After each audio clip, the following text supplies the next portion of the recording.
So every once in a while, you meet somebody in this entrepreneurial space that has an amazing story and has done amazing things. And that is my guest today. Mariana has a really cool award, which we're going to talk about. But she also has this gift and this expertise of telling people's stories in order to build trust so that people who are engaging with this business or this entrepreneur for the very first time can gain trust quickly. And what I talk about here is Pinterest marketing, which brings what we call cold traffic to our websites. These are people who don't know us. They don't have any understanding of who we are, what we do, what product we sell. And they have to very quickly frame up if you are going to be the person that solves their problems. And video is a great way to do that. But video is everywhere and it feels so exhausting, whether it's YouTube or it's shorts or anything. It feels like doing another video can be overwhelming, but this isn't just another video. It's your brand video. So I brought her on today to talk about not only her story, but how you can start to begin to frame out what a brand video would look like for you in your business. Before we dive in, I just want to take a moment to address anybody who is considering hiring us or hiring anyone for their Pinterest marketing services. This can be anything from a cleanup of your Pinterest account, a complete overhaul, or maybe you don't even have a Pinterest account yet and you need someone to build it, all the way to monthly organic management into our paid ads. Right now, we're having a lot of success with our Pinterest ads clients. What we tell people is that if you have a proven product that you are selling on, not even selling on Pinterest, but selling, and you want to get more exposure on Pinterest, our ads clients right now are getting 4, 5, 10, even 44 times return on ad spend with their Pinterest ads. It's a great time to run ads on Pinterest if you have been only running ads on Facebook or other platforms. All that to say, wherever you're at with your Pinterest marketing, if you're ready to hire it out, we would love to work with you. Go to simplepinmedia.com/services. You can browse all of our offers and book a call with our team so that we can help you figure out what is best. With that, here's my interview with Mariana. Mariana, welcome to the Simple Pin podcast. So exciting. Yay. I'm excited to chat with you. And let's begin because this is right behind you on a desk. You have won an Emmy. Tell me the story. I can't wait to hear it. Oh, so cool. My background is in documentary filmmaking. I have one Emmy. I almost won a second one, so I missed having a twin. But essentially, I spent 15 years traveling the world working for the New York Times, Wall Street Journal, Time Magazine, and then 5 years as a senior video producer at NBC/Today/Peacock, where I was so blessed and extremely privileged to be able to tell amazing stories. And I know that sounds like so cliche and surface level, but what I got to do was be able to find amazing stories of people that exemplified bigger stories. But kind of the most important aspect of how I worked was that I didn't have months and months to create documentaries. And what I did were essentially like very short documentaries. I had to build trust fast with people that may be sort of ordinary people and find the parts of their stories and how to tell it that would create the most impact. So somebody that was watching a story about somebody whose reality they were completely disconnected with could feel something and hopefully either empathize or take action. And I love telling the story that one of my short docs was actually played in Congress and helped enact a new law. That's the, 15 years and 5 seconds kind of version. Yeah, totally. So are you a natural, there's people who are natural networkers and there's other people who are natural, pull the story out of people. Do you find that this is something that just comes natural to you, that when you engage with a new person, you kind of go straight into fact finding and trust building? Oh, that's so interesting. I've never thought about it that way unless I'm intentionally wanting to tell their story. And I feel like I hate to start this conversation with a gentle stab, but most people don't know how to tell their story. And so for the most part, you might, unless something sounds really interesting, I probably reserve a little bit of my mental bandwidth for someone whose story I've picked up that's going to be fascinating, or maybe they are kind of a fascinating person in and of themselves. And hopefully that's what we'll cover some of today, is how to make your story fascinating to people. And most importantly, why is that important? for your business. Right. And I think online, there's so many different ways that people teach you to sell story. They teach you to tell and sell, actually, I should say. Like there's both of those things. And I feel like people can get lost in a formula. They can get lost in these, well, so-and-so expert said this and so-and-so expert said that. And so you have this mumble jumble of all these things in your head to pull together the story. So yeah, I'm definitely excited to get to that. But I want to like address this leap, right? So you're working for other people. You're pulling out the stories, but then you leap to being an entrepreneur. And that's a big deal for people who, either you're wired to be an entrepreneur or you're not. So tell me about the leap that you made. Love that distinction. I was actually chatting with somebody else this morning about that. They asked me, what do you mean certain people are not cut out to be entrepreneurs? And I was like, oh, it's pretty obvious. You either have it or you don't. You need drive, you need consistency, you need to accept delayed gratification, you need to be cool with the fact that it takes a long time sometimes to see results. And I feel like a lot of folks online will sell you the opposite dream that you can get, such fast and easy results or, quick results by doing so little. And most of us who are like your audience have been doing this for a while and are more established, that it takes hard work and that it takes like figuring things out and tweaking. And to some extent, that's true as well with your story. And we can get into that. But my personal leap was I 100% was born an entrepreneur. Like I started my own brand video, which we'll talk about what a brand video is, essentially a 2 to 3 minute video that encapsulates your brand story. So it does the work for you of creating that connection top of funnel. And so my brand video tells the story of when I was a little girl and I begged my dad to bother our neighbors, ask them to empty their garden shed so I can build my first school. I was in first grade and I wanted to teach kindergartners how to read. And so my first sort of entrepreneurial / low ticket membership was 25 cents a day to come and learn how to read from me. And so when some of the kids started showing up without the 25 cents, I wrote a letter to their parents and I,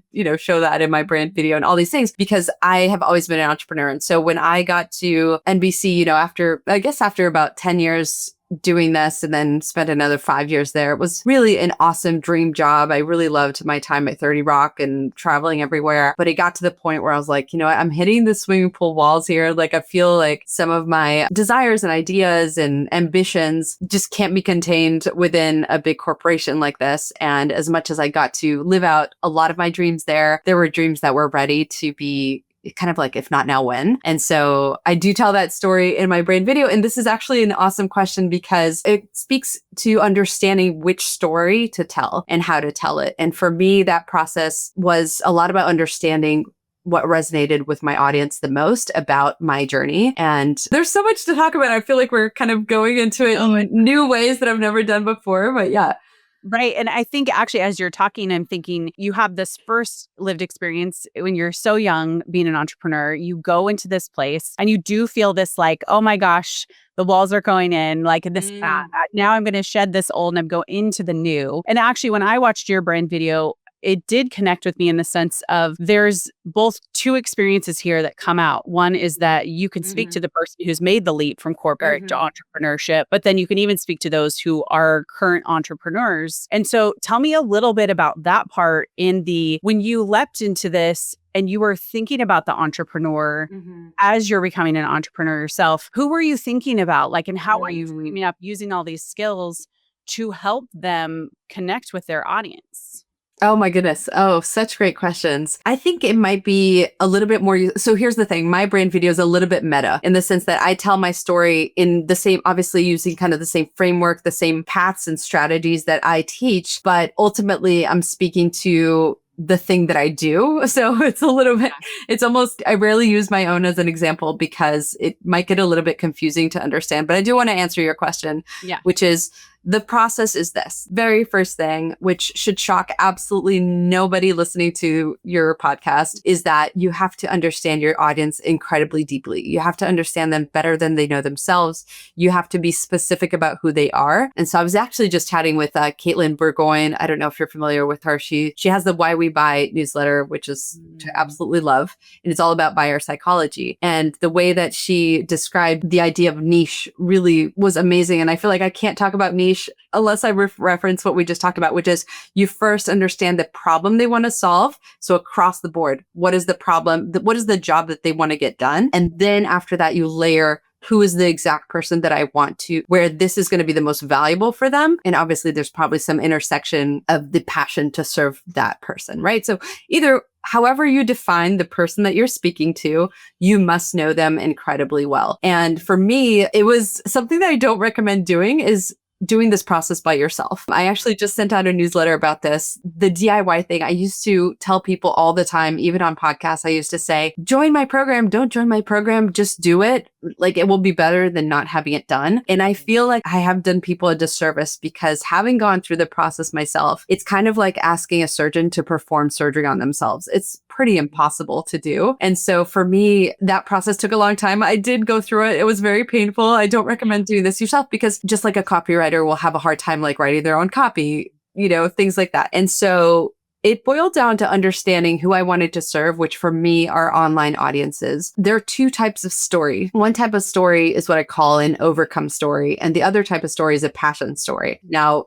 a few of my students will get confused by that. They're like, which one do I have? I'm also passionate, even though I feel like I have an overcome story. You should be passionate about what you do regardless. It's just a framework to understand which of the story structures you should kind of be thinking about. Overcome is fairly easy. It's pretty self-explanatory in that if you are helping somebody overcome the thing that you have overcome yourself, then you have an overcome story. Passion story is like you're not helping the same person that you were before, right? Mm-hmm. And so for me, I have a passion story in that I'm not speaking to filmmakers who want a career in filmmaking, right? I'm not speaking to the person that was me 10 years ago. I'm speaking to entrepreneurs, which is more of my new identity. And so here's the nugget.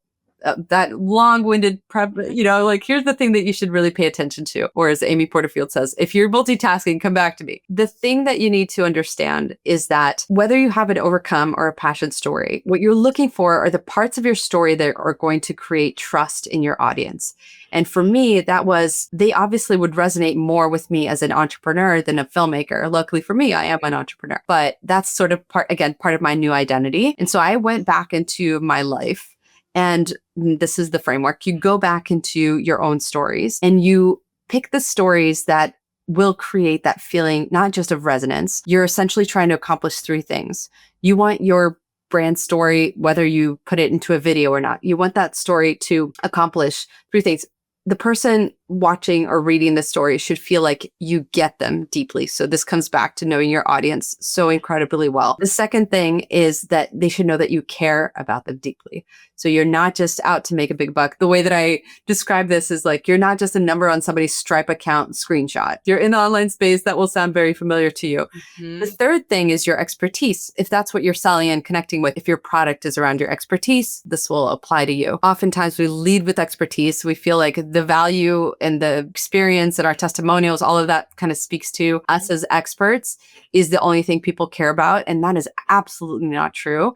They want to connect with you as the person who they can trust to get them those results. Okay, so I'm going to take that into pieces and parts. I think there's so much to extract from that, but I'm going to go back to the beginning in the sense of somebody is listening and they're like, okay, my mind is exploding with ideas. I'm thinking of all of this. Where do we see, there's kind of two directions that I'm going here. One is there's a person asking themselves, okay, is a brand video right for me? Is this something that, so I'm going to put a pin in this, or actually I'll ask it and then I'll go to the second one. Do you think every business should have a brand video? Is that something that as people are evaluating where they're going in 2025, 26 and beyond, is that an important component of building trust and authority in their business? Okay.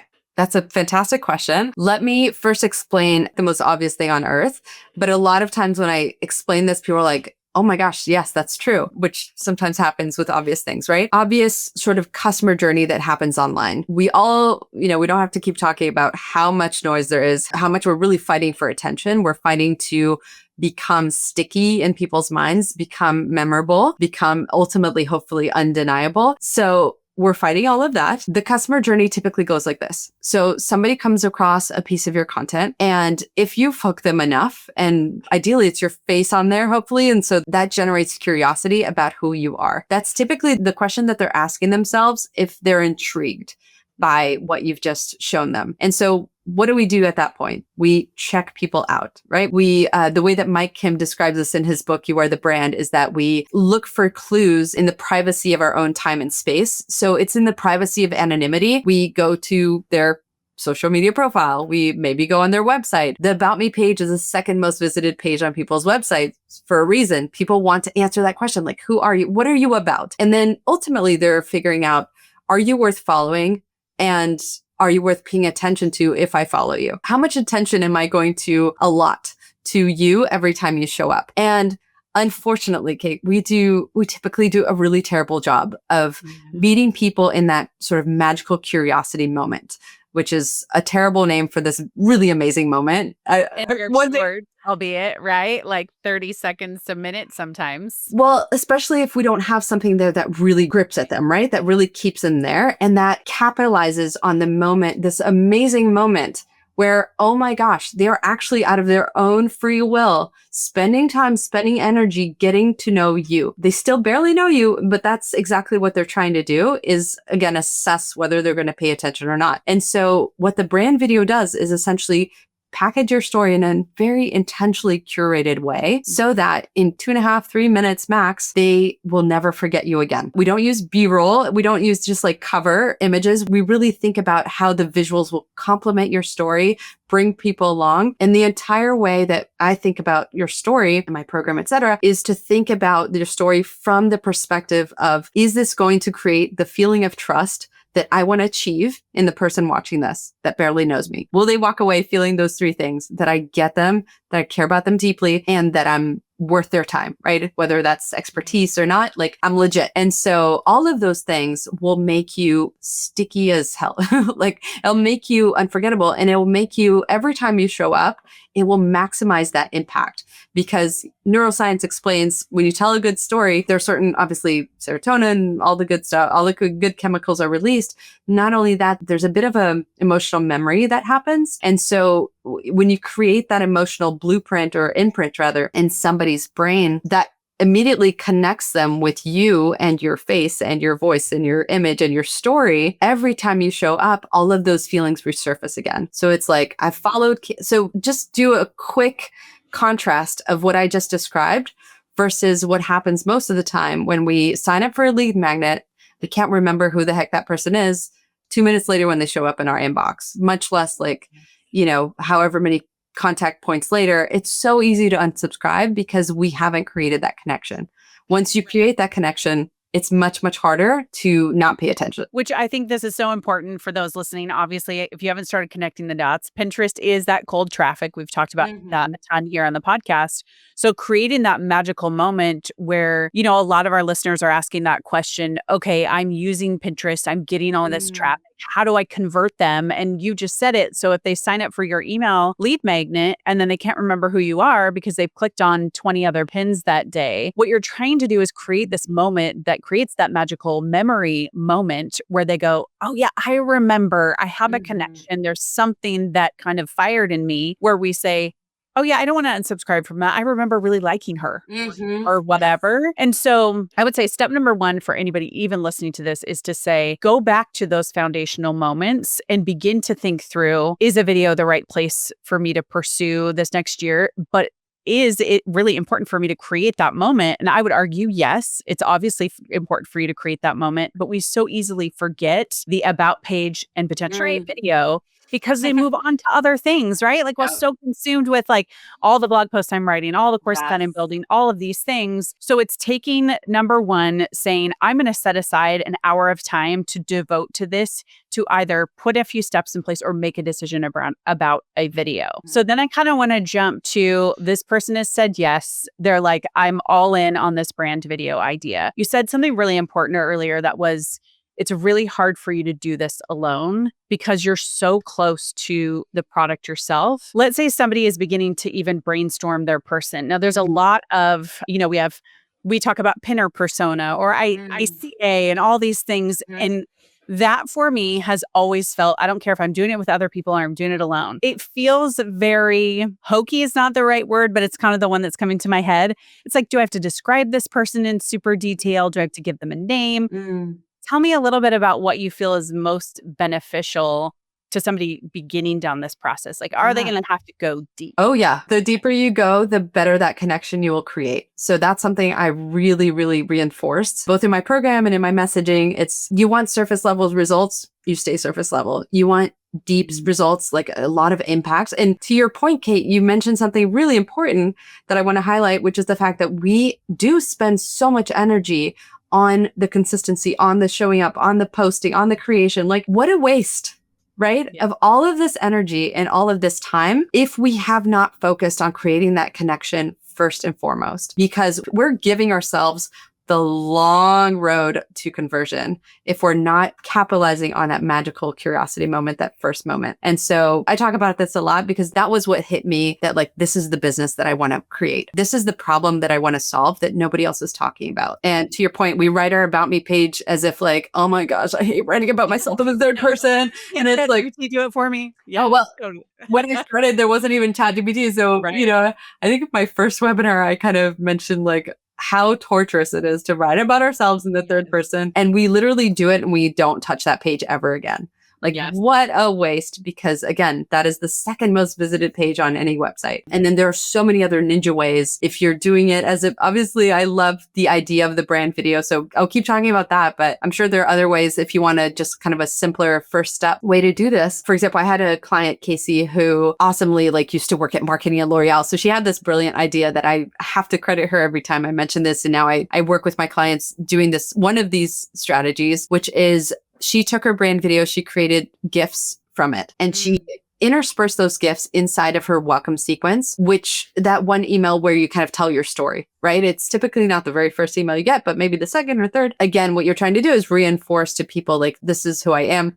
This is why you should pay attention. But the way that she did it, once again, was bringing her brand video to life with these GIFs, linking her brand video, obviously, at the end. If you want to watch my story, here it is. People were very intrigued by seeing kind of the visuals in motion already. She said that so not just her click-through rate, but her response rate skyrocketed to that. So again, cold audiences. So somebody clicked on your pin, they landed on your, think about how magical this is, right? They don't know you from Adam. There's a lot of noise. Yeah. So the idea that you could have people responding to your second email that they got from you with their own story, with their own like, oh my gosh, I loved your story and this is mine. This is the kind of responses that she gets. I use it in a really interesting way too, that I also was inspired by somebody else. Oh, I wish I remembered his name, but I followed somebody who had a big following. And in response, I got a message that I've now tweaked, and I do the same thing. So when somebody follows me, I don't have an automated response. I very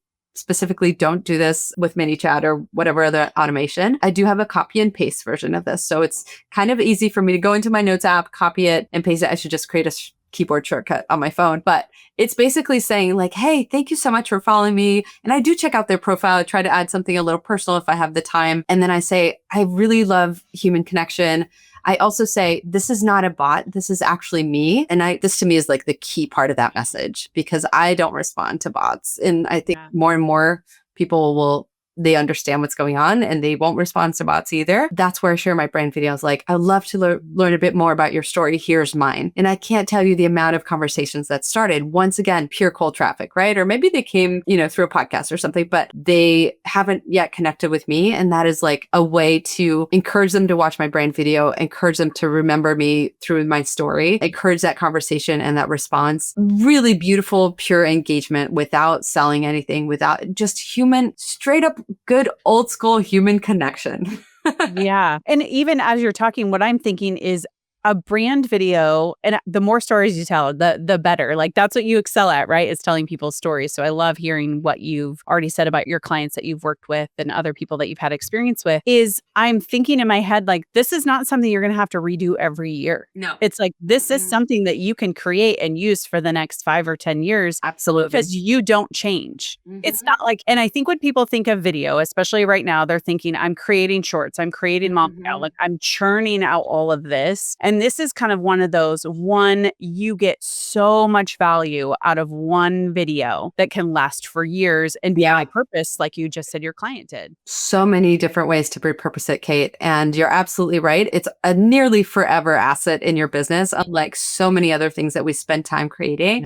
Obviously it does take a bit more time than your average reel or your average post. And that's very intentional. I didn't win my Emmy on something I filmed on my phone for 2 seconds. I think it's a lot lot about understanding that there's a certain commitment of time and energy to a thing that's going to be working for you 24/7 with every single person that comes into your universe. So the payoff is massive and very long term. The ROI is definitely there, but there is an investment of time and energy to get it right, to like get it to work. Right. So I know that you have a freebie. It's, I believe, the 5 things that need to be included in a brand video. Is that correct? Did I get that name right? Yes, off the top of my head, I think I have the URL to that one. The one that I send most people to nowadays is my ultimate cheat sheet for brand stories that convert. So it basically is the framework that we might have run out of time to get into in terms of like really understanding how to think about your story in sort of, and to your point, sometimes frameworks are a little much. So I have simplified it to the max, where if you have an overcome story, I'll just give it to you right now because it's so simple. Instead of a whole hero's journey, shingamabob, all you have to think about is what was your old normal, what was your turning point, and what was your new normal. And then I do have an added twist, which is the pivot to your mission, which is why do you do what you do? If you have a passion story, it's a little bit more, there's less of a framework, and it's a little bit more about understanding what are the 1 or 2 stories that are going to speak to my strengths and the things that people love about me specifically. Why you, which is part 2 of the framework. Part 1 is understanding them deeply. Part 2 is understanding, not just understanding yourself, but understanding what your audience really loves about you and why they choose to work with you. Why do they choose to partner with you? Why do they choose you? So understanding the intersection of those 2 things and finding the stories that are going to speak to both of those things. In the passion story, it's a little bit more of like a collection of 2 stories and then your why. I mean, there's so many, my brain is flooding with ideas because I think for me, and this is why I love talking to people who specialize in certain areas and go really deep on like your expertise, because what happens for me is as I listen to you talk, I think of all these things that I know would be really valuable assets to my business that I have never done. And I think it's one thing as a podcast host to tell people what they should do, but it's also really important that I listen and I am someone who teachable and take action on those things as well. So it's common for me to record these and think, you're right, I haven't taken time to review my about page. I've never thought of a brand video, but it's really something that I do video all the time.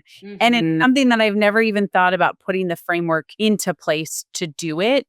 So 1, I'm so glad we're having this conversation because I know that it's exciting me and I know people who are listening, it's exciting them as well. So I know we didn't get to the whole framework, but if you would like to, I would love for you to walk through 1 through 5, if that works. Oh yeah, of course. Yeah. And then we'll definitely put a link to the cheat sheet that you have because I think that's great. But let's walk through it. What does that whole framework look like? And then obviously button it up at the end with where people can go to work with you, because I know that like it inspires taking action. Right. So I'm going to commit a criminal thing in podcasts or any sort of speaking where I'm going to send you 2 places. So before I go into the framework, pause this episode for a second, watch a brand video. So if you want to watch mine, it's brandmagnetic.com/Mariana. Hello too.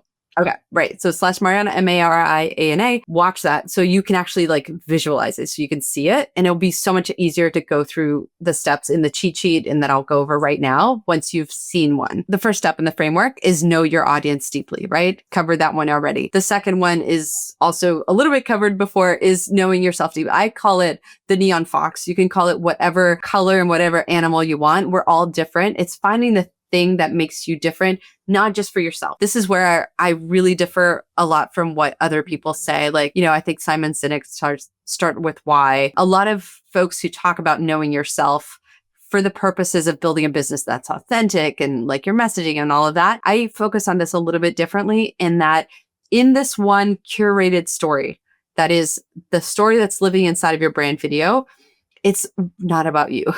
It's really not. Ironically, it's not. It really is about what parts of your story, what are the aspects, what are the things that are going to make people feel those feelings towards you, those feelings of trust. And so you're not telling your life story. Oftentimes, I see this over and over working with my students, they know that there's like a big milestone in their life, right? And when we put it in the framework of understanding that it's all about the feeling that you want to create at the end of this brand video, oftentimes those big milestones are not that relevant. And so you have to keep in mind as you're going through this process, that this is not your biography. This is not your origin story, which I have lots of problem with. I think it's such a wasted energy, like such a wasted resource to tell an origin story versus a very curated brand story that's going to like really cut through and make people feel. So once again, it's understanding what makes you unique and special and desired and the it person for that specific person that you want to speak to. And then the third part of that process is the intersection, right? Understanding which stories are going to speak to my audience where they are. But not just that, they're also going to highlight my personality, my traits, my drive, my whatever je ne sais quoi that people love about me. So the story needs to do several things. This is why it's a little tricky to do it yourself because it's very intimate, deep work. And then once you have that, you are writing your script. And this is kind of like a, more practical part of it. We sort of get into the more practical side of things. We're also thinking about the emotional visuals. So we covered that a little bit also, where we're not just using regular old B-roll, which is to me, again, another crime where like your visuals should be a character in your story. They should push those feelings forward. They should really facilitate that entire emotional journey of your story. And so if you're not thinking about your visuals in an emotional way, you're missing out. Kind of like why I do this in video. So your emotional visuals, your shot list, if you will, you're filming it and then you're editing it and distributing it. So it's a bit more than 5 parts. Those are kind of the steps to getting it done. I love that. And it's easy for me to visualize. Obviously, it's not easy to do.